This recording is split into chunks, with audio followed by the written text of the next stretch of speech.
Good evening, everyone. My name is Rhonesia and I'm Vice President of SPIPS Global Solutions, which is an event cum corporate training cum theatre production company.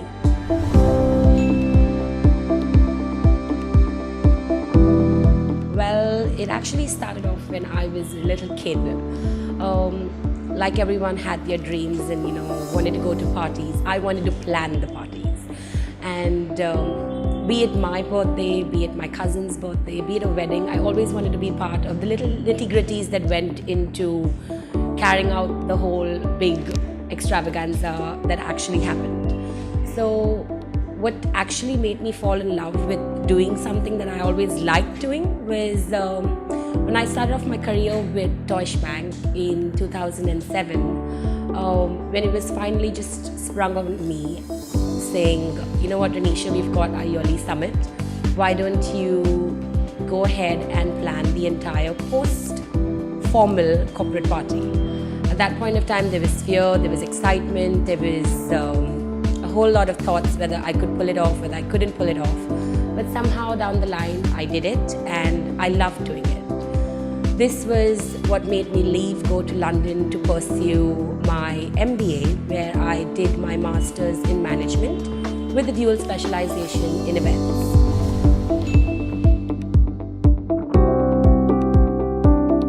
So I actually started off with the BBC UK doing the events for the post-communication and marketing audience. And from there, sky was the limit. We did huge events for the Queen's Coronation. We did events at the Dorchester, the Savoy, the Scotland Prince's marriage. It was fun, it was entertaining, it was tiring, it was hectic, but all in all, it was something that I loved doing. So, yeah.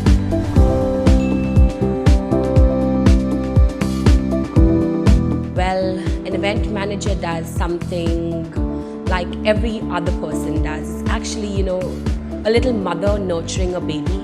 So you actually have to look at it from the conceptualization or the content creating to actually getting your marketing sponsors, to getting the execution in place, to actually seeing everything is being carried out as per the plan where you actually first created. So what is the day like in an event manager's life is pretty hectic. Because if you're not running around for sponsors, if you're not running around for the marketing, you're running around to create new content, because you have so many event organizers in the market. And if you're clearly not planning something, someone else is doing it for you. So you either left back or you plan and go forward. So every day is hectic. Your weekends are even more hectic because obviously it's events. And if you're going to be doing an event life, it's clearly the Saturday, Sundays where you're planning and preparing for people who come out to enjoy. That's what I do.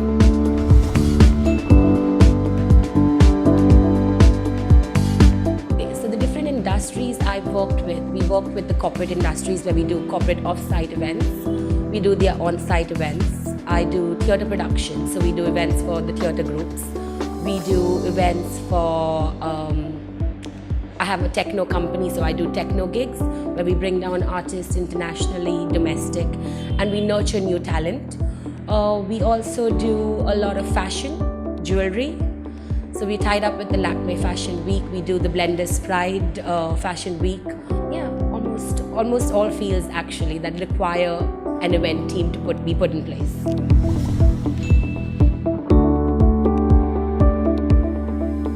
So it depends on how we go about it. So if we are actually going with the pitch to them, where we have a concept in place and we actually going down there to pitch our concept and take it forward, it works totally differently, because there it's our baby, where we're just going out to pitch it to the public and get the sponsors in.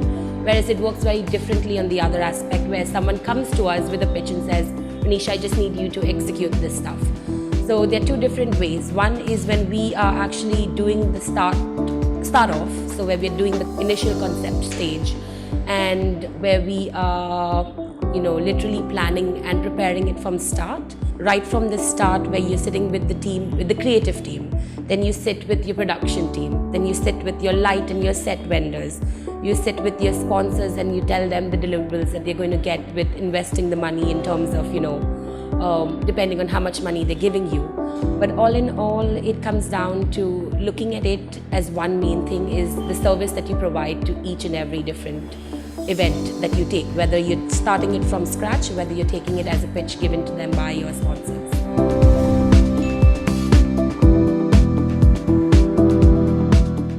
So there are a lot of courses that are in the market right now where one can go out to become an event manager, especially because India is opening up on a more global scale. There are a lot of opportunities and a lot of colleges and programs that you do have. In fact, I believe Linkers University has a PG diploma course that you can actually take, which is a 9-month course. There's MET in Bandra that gives you a course, plus they give you an on-job training. There's a difference between the theoretical and the practical knowledge that you learn from it. The theory it teaches you the why aspect, whereas the practical knowledge teaches you the how aspect. For me, I really never did learn the event line, apart from it just being a substitute little diploma that I did in the UK. But however, it did help me. Whereas the on-job training that I learned with the BBC taught me more. But however, the theory part that I learned from the diploma that I did taught me how to solve problems that I knew I couldn't have learned on the job.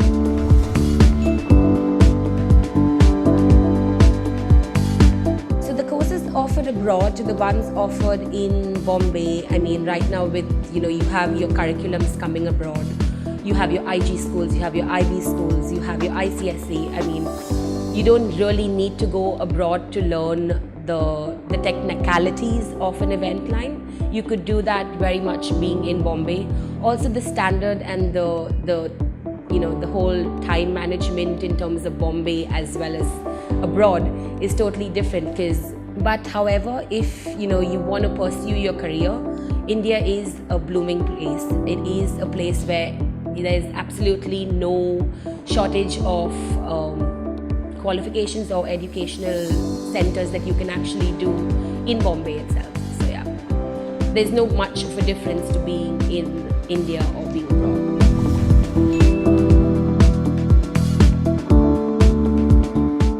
So the main skills that one would require is discipline, your integrity. You have to be dedicated. You have to be enthusiastic. You have to have that passion that drives you. You have to be able to work long hours. You have to be able to be on site at 6 in the morning and only wind up the next day 6 in the morning and not complain about it, because that's what you want to do. And with every job, be it on set, be it doing a fashion show, be it a party that you're planning, everything comes with discipline. And as far as you have discipline in you, and if you have integrity, and if you respect the job that you're doing, you're good to go.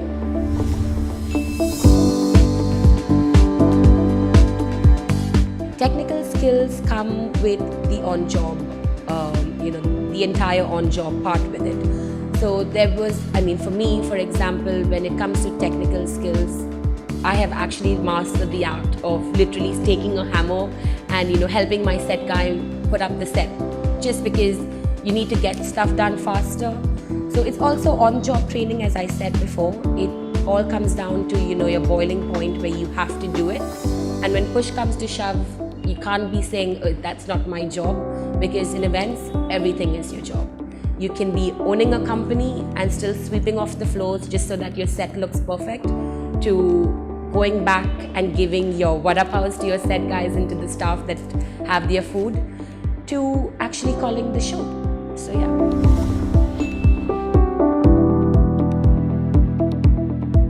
So my crew and my staff during office hours, what we do is we set up every start of the month. We plan our calendar for 2 months. So we have a meeting every first. Even if the first is a Sunday, we are on the job then, basically, because Monday is normally a slack day for us. But we are there on Sunday or the first of every month, whichever day it is. We do the entire planning for 2 months. We need to be constant, with our competitors, seeing what they are doing. If we feel that we're slacking back, we need to figure out where we need to push. We need to constantly be in power with our sponsors in terms of our deliverables, because to get sponsors in today's market state is not very easy, and if you do get a sponsor, you do have to keep him happy, and if he's happy, he's yours for all your other events. So keeping the sponsor happy is your number one priority. And so my whole day goes in terms of planning, implementation, sending out our Facebook posts, keeping our social media active, keeping our social fans active, building our net worth, building our network, and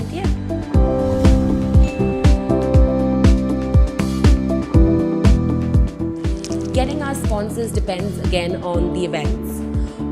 Each event caters to different sponsors. For example, if we have a sponsor already accepting the pitch that we have made, we don't really need to bother much because the money comes in from there. However, if we are pitching a concept to them, we then need to figure out the target audience. We need to figure out how well our pitch is going to merge with the sponsor. For example, if you're doing something in the nightlife, I would go first to the alcohol sponsors. If there is a company that has place outside that could organize and keep a car or keep a vehicle, we go out to the vehicle sponsors. If our artists are going to be wearing clothes, we go speak to designers that could showcase the event, jewelry, sunglasses. You have so many options in terms of sponsors. It all just has to merge and best fit your event that you're doing. And that's the call that you need to take, depending on the event, depending on how much you can deliver back to the sponsor, you pitch accordingly.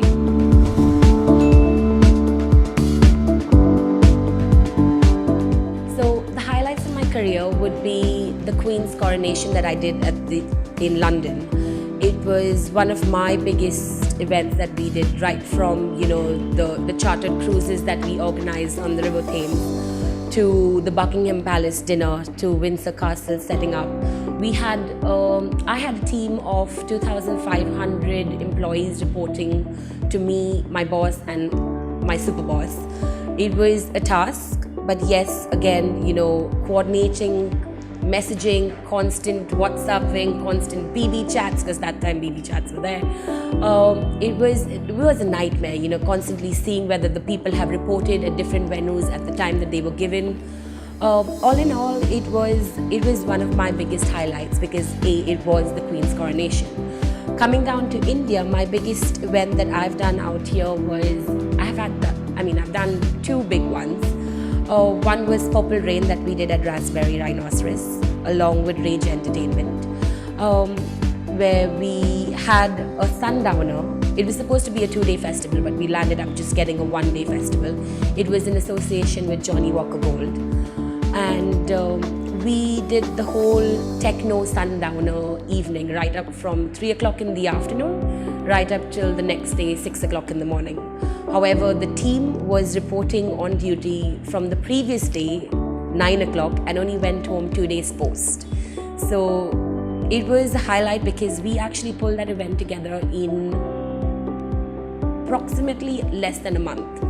And the footfall that was expected was supposed to be somewhere around between 500 to 800, but we landed up with 1,800 at a time from the entire day.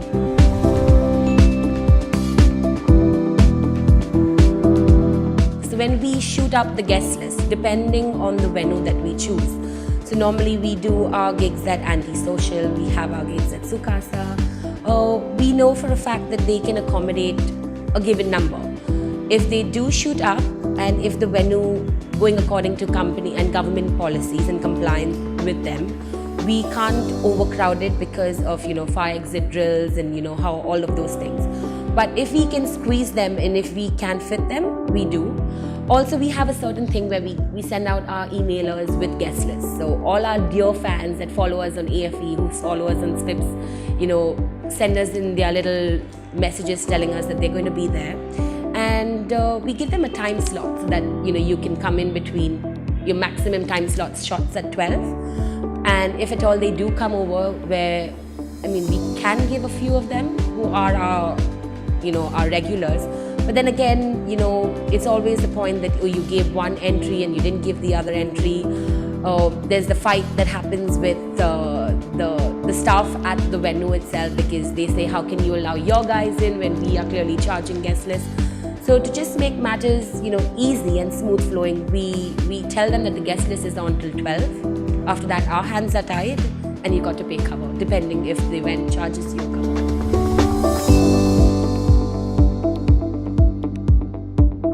The lowlights. Oh, the learning curves is what happens is when you rely too much on a sponsor. For example, you have a big event coming up which you've been planning for over 6 months, and the first thing that I need to tell you all is that, you know, your sponsors never really say yes itself right away. There's always that struggle of yes, no, maybe, shilly-shallying between, it's a good thing, but what am I going to get out of it? That's the part where, you know, sometimes I myself tend to lose faith and say, okay, fine, you know, probably not going to get that, and, you know, might as well. So I always never keep all my eggs in one basket. So if at all, I know for a fact that I need a certain amount of money to pull this event through, irrespective that I know that this sponsor is going to give it to me, but he will take time to do that, I would also go to A, B, and C. This, in fact, happened right before Purple Rain, as I spoke about, which was one of my biggest achievements, was also one of my lowest achievements, because our sponsor had said yes, but due to the government laws and taxations, had to pull out 5 days before the event. So yes, what happens when that happens? Let's just say everything goes crazy, everyone's temper flares, everyone's doing all sorts of jobs, and you pull out all your stocks to get another sponsor in less than 5 days, which sometimes doesn't really happen. But given the time and given the chances that you are working in the line, you tend to meet people. That's why networking is so important. Also, the fact of your passion, when you're talking to someone while you're networking, it could as easily be from a high, the excitement in your voice. So yeah.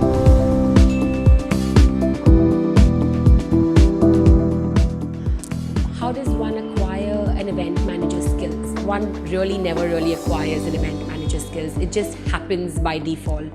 I mean, when you have so many years of experience on the job, it comes to you by default. And trust me, I'm still learning even after having so many years of experience with doing events.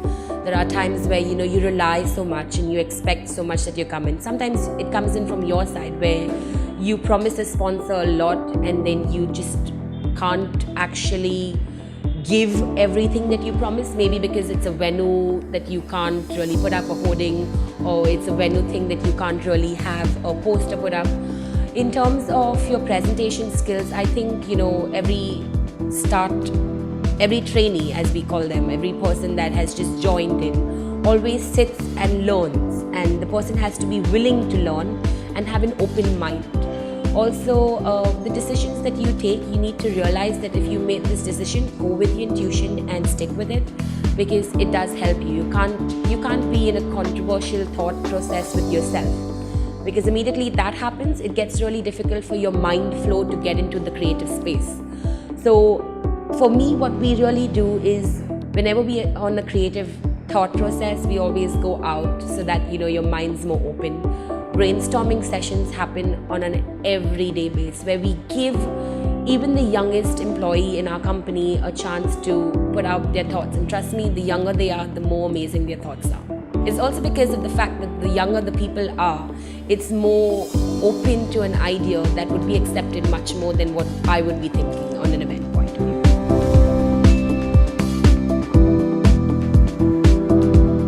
I joined the industry with BBC. I was very privileged to work with somebody that was already well established in that lines. But the thing is, because you're so established, the company is so established, is that your criteria of meeting standards are so high that if you tend to muck up on anything, you are picked up from a distance. You know, it's because, Rhonesia, you probably done something wrong, that's why it's done this way. What I would suggest is, the first 3 years, the first 1 year, the first 1 month, the first day actually would get, it's entertaining. At the same time, you get to meet new people, you get to experience new things that, you wouldn't have thought that was going to come your way. It is fun, it's challenging, and there's not much struggles, I would say, but it's challenging, and that's the reason why you have an open mind for that, is you can't keep your mind blocked and not look at something in a different way. So it is challenging. You have to, it always comes down to the point where push comes to shove and you're kept. So what I tell my team is, don't give me a problem, give me a solution. So whenever we have meetings or whenever on-job events, when that happens, and if someone comes to me and says, you know what, Ron, we have a problem, that's one thing that I don't like hearing. Never give me a problem. Think about it before coming and telling me. Trust me, with every problem there is a solution. And if there is a problem that exists and occurs on the job, there's definitely going to be a solution. It might take time to figure out how it's going to be done, but that's where you have your seniors to help you pull through it. But remember, never a problem, always a solution.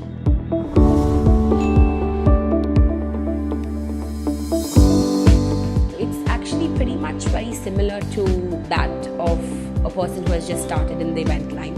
However, you have more responsibilities, clearly because you're the one doing the pitching to all your sponsors. You're the one coming up. You're the one at the tail end if anything goes wrong. You're the one who has to be responsible. You're the one who has to be reliable. You're the one who holds the fort of the tent. In terms of what do? We initiate, we keep initiating, we keep in contact with what our competitors are doing, try to see how well we can service ourselves to be a better event organizing company, where by default, without pitching to a sponsor to ask them to hire us, we can be looked out and say, you know what, we need Rhonesia and her team to come on board, because the quality of the service given to them is par excellence.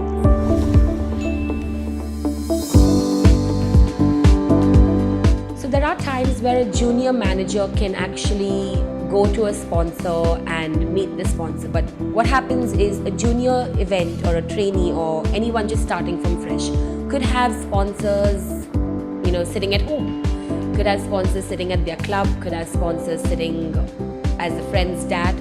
The chances of them convincing the sponsors are cruel. And obviously they're not cruel in terms of cruel, but they're harsh because they want to know, if they're giving you money, they want to know the money's value. There are times that, we've given the chance to a younger lot to go out and pitch to sponsors. There are times that they get the money back. There are times that we've lost out on a client where we could actually have gone and solved it. But again, it's a learning process. Sometimes what we normally do is we give them a whole run through of a pitch. So for example, my staff would be there as the initial person, and I would be act role play as a sponsor and probably cross question them. So give them the whole vibe, give them the whole feel of how it's actually going to be when you're in the lion's den, as we call it. But yes, there are times that they have,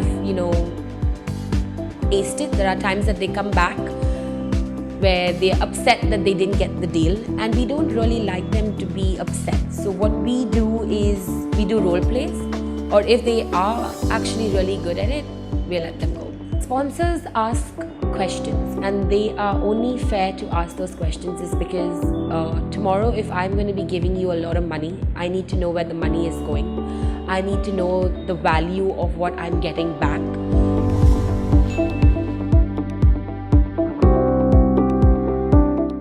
The reason why we have a senior management which we hire marketing teams in an event company to do the sponsor jobs is because of two very simple points. A is you need to know what the sponsor, you need to pre-decide what questions that your sponsor is going to ask. You cannot be thinking about it, because at that point of time your sponsor thinks that, you either don't know it or you're either all not in it. Also, there are times that there are a little undercurrents that happen with the sponsors and you, where you might think it's a friendly, thing, and you might think it's a kind of a networking, whereas there are different meanings. So hence what we do is we leave that part to the seniors. What we normally do is we ask the junior team to accompany us so that they get a feel of how it's actually done, so that the next time they know exactly where they could have been going wrong or where they could have done better than us. So we're always open to learning. We're always, it's also being aware of how to handle the situation. When we say events, we're talking about it as in, a generic word. When it comes down to the nitty-gritties of an event, you have your specializations of your set. So, you have set vendors, you have your lights, you have your sound, you have your technical team. So, all these components build up an event organizational structure. Event is a very generic term. In terms of specializations, you have events that you can only do for corporates, where you specialize and you know the corporate world so well that your corporate becomes your little god. So you feature in doing all of the corporate client events where you will go onto their offsites, where you do on-sites. That's one. You do events for TV production houses.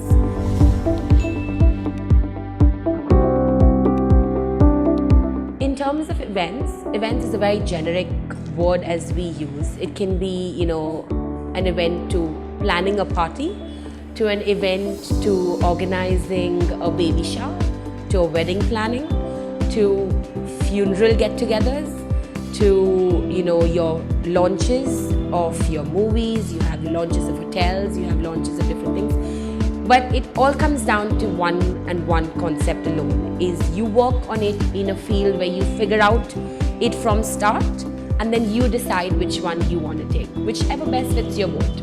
To make life a little easier, what you could do is, because the event lines are so big right now, where launches of clubs are opening up and everybody needs an event company to launch. In fact, now you have this new thing of hosting parties, which is also considered as one of your event plannings, where you go to a club and you can host a party, whereas you bring in your friends, and that's also becoming a part of an event thing. So in terms of the growing aspects of the different genres of an event, it's up to the field that you currently choose at that point of time where you feel it's best fitting for you.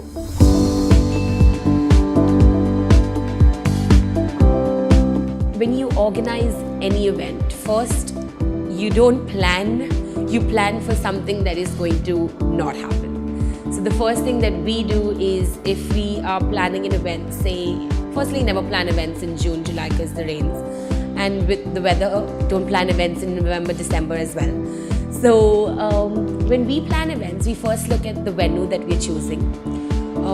Get out all the negative aspects from there. So for example, if you've got a venue that is an open air, you have contingencies, maybe floods, maybe sandstorms, maybe, hail, snow, anything. You have to look in terms of that, because your costs go up. The reason why we do any event planning is first look at your cost. Immediately you get your cost in place, everything falls in place. Also, last minute event plans that take place is your contingencies. When you're planning and you're doing your costing, you have to keep 10% in contingencies. Reasons why we say that is last minute venue changes, last minute government approvals, last minute licensings that you thought you had but you didn't actually get them, last minute approvals, security, you have your power circuits going off, you have your generators malfunctioning, you have an undercurrent of a stage, that wire shoots off, you need to change it, you have a light bulb that fuses, need to change it. What are you going to do then? You need to always be on the ball well before the ball can actually move. To cut it all short and narrowing it down, is the fact that happens is you have to perceive and check everything that is functioning. There are times that you can check it 100 times and it will be functioning, but on that minute it will stop. You have to have spares kept ready at hand. You have to have a team that is there to hold fort and not crumble. So at that point of time, you as an event planner, as an event trainee, as an event head, need to be calm. Need to handle it rather than stressing out, rather than overthinking. Be calm. Think of it with an open mind. Think again, as I said, find a solution to the problem, because that's when the whole status comes into the play. So, yeah.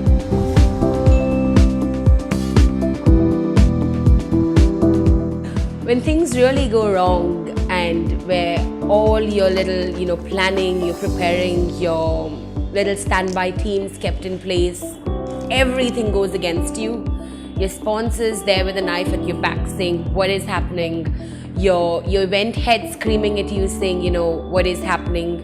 You have your entire team yelling. The biggest thing that you can do is accept your mistake and learn from it. That's one. Two is don't go around thinking that you can handle it. Always, always, always get your senior to come in. Not because, it's your fault and they're going to yell at you. It's also because of the fact that we have had more experience to handle a situation probably a little better.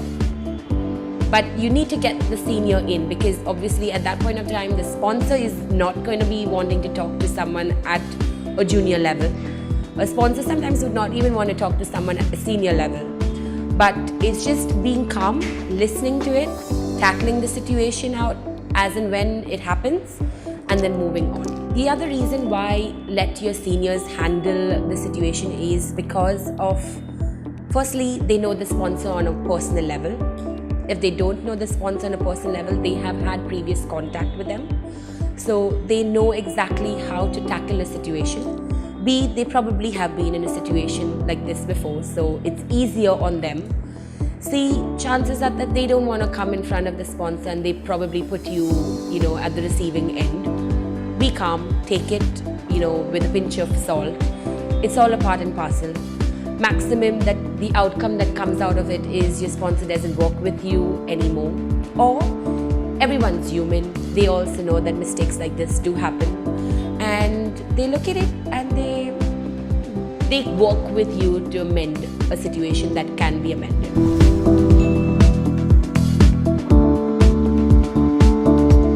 So when I'm hiring somebody, the first thing that I look for is a discipline.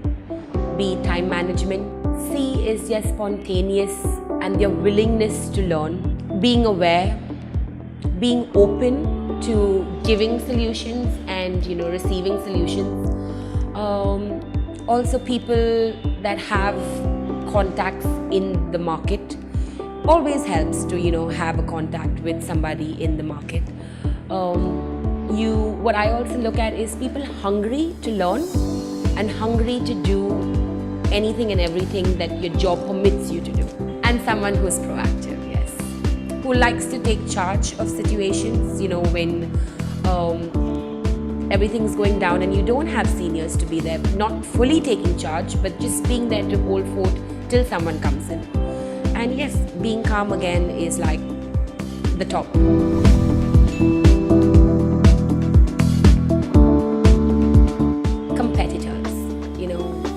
In every field, we have competitors. You have banks that are competing with each other.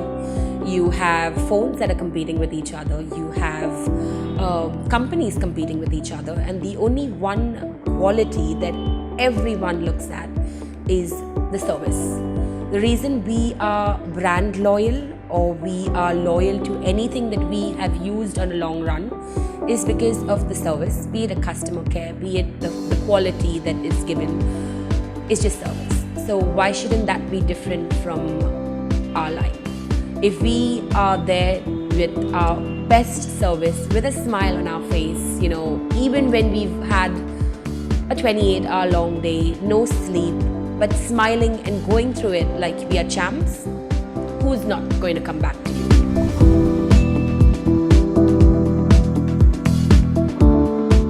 Well, to be honest, do they receive the credit and respect? Depends. It all depends. Yes, there are a lot of people who have actually put in 10 times more an effort and, played a big part in a job or in an event, but they themselves don't get the credit because the seniors take the credit. It depends from company to company, depends from employer to employer.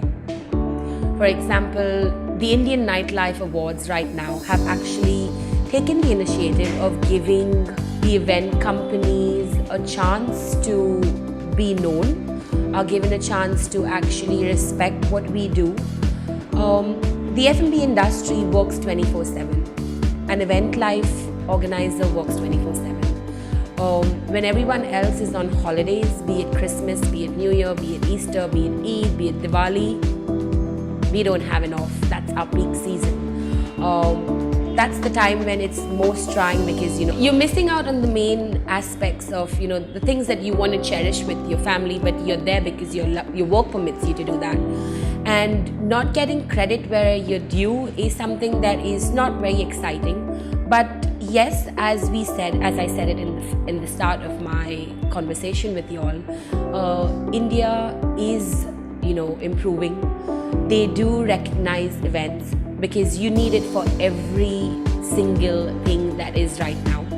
So yes, we are being recognized. Indian Nightlife, for a fact, has started giving out awards, so that's the biggest recognition that you can get from the events team.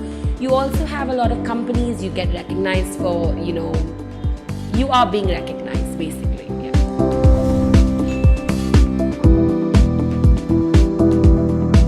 Well, it all started off, when I first came back to India and, decided to open up SPIPS Global Solutions.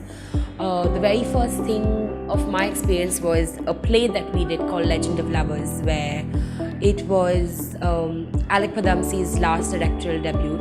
And I had a lot of, difficulties because I was new in this field. Getting sponsors were difficult. Handling a team, handling a theatre production for the first time in my life was something that I didn't expect. Also, theatre in India, not very much received, but something that is so big and is so beautiful because it's a one take and one take only. And to think about the fact that, to get sponsors, is the most difficult. B, it's you are rehearsing non-stop for the longest, and it's all over in a span of 2.5 hours. But the amount of hard work and dedication that each and everyone gives, and even for a pay that's not that high, is something that was incredible. It was something that touched my heart. It was something that was not. We were not a team working together. We were more of a family working together. It's the unity that I always say is that work and family are very similar.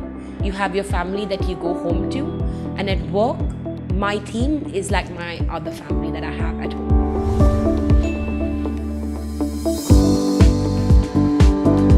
So to conclude, to succeed in any field, you need the basics.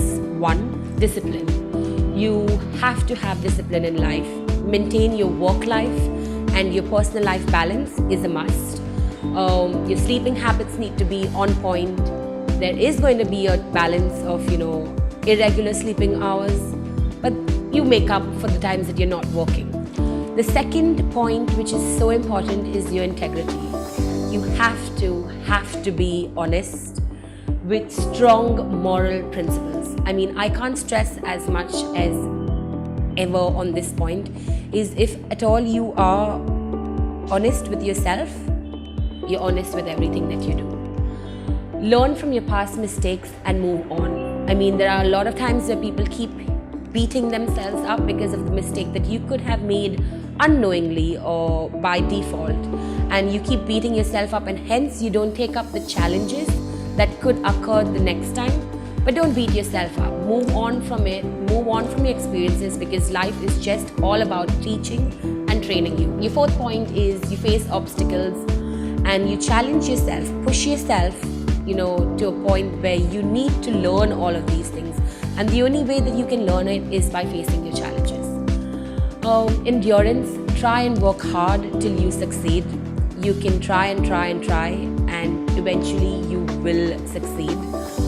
Don't let any failure hold you back, because failure is just a stepping stone to success. So remember that one thing and just keep moving on. Be aware of what's going on, the market, the competitors, the news, your politics, your networking skills, your new skills that you've developed. Always try to learn, always try to be aware of everything that's going on around you. It could be something as simple as, person next door who's probably sulking because, he or she has not had a good day. Be aware of that. Be a team player, be a motivator. Just be charming, be yourself. Networking, keep in touch with colleagues, friends. This might help you. You may never know when you need that one little favor that will come through a lot of help by just being in the networking zone. Discretion, having talked about theory and practical, most important is common sense. Also, discretion is, there are a lot of times that you sign company policies. You cannot take one event or learn about a concept from someone else and tell it to another company. You cannot be doing stuff like that. If you are tied up, if you're freelancing, it's very important that if you worked on a patent, each event organization has patents. Sometimes they might be registered, sometimes they might not be registered. It's an IP which is their property. An IP is a property that is a concept that will be created by an event company. So if you're freelancing with them and God forbid you don't really like the company, you cannot baff to your new company about what IP the last company was actually creating. Discretion, ethics is the most important, and that's why integrity comes back into place. Have passion, do the things that you like. The reason why you're into this line is because you love the event field. As everyone says, events are something that is fun, it's enjoyable, it's you get to meet new people, you get to stay out late. That's not the reason why you're in the event line. The event line is when you'll walk into something that you work so hard on and it looks flawless. Remember, you're the reason behind that flawless look. The cutting edge, just service up, follow up on calls. Be that one person that your brand, your loyalty, your sponsors want to come back to you. Be that one employee that is there for yourself, for your company, that anybody looks at and says, you know what, I want to work back with that company because of the fact that so-and-so works there. Be so bubbly, be enterprising, be cheerful, even if you've had a bad day. Trust me, a smile goes a long way. And just do the best you can. Do something today that I normally do when we do our motivational speeches, is do something today that your future self is going to be grateful for. Because you are unique and there will never be another you.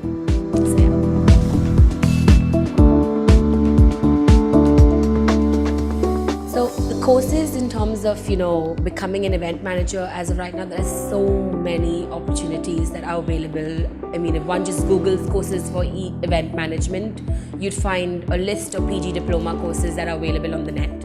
However, why to become an event manager is something that is very, very open to the market right now. The reasons being is the media and the entertainment industry in India is gearing up to global standards. A specific course that one should study to become an event manager would be available on the net. You just Google event management courses and you have a whole list that comes out on your computer screen.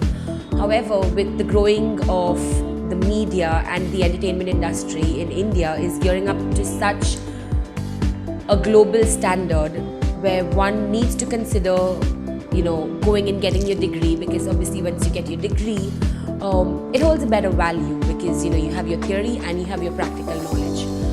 Professional management expertise is becoming imperative in all media and entertainment industries or organizations.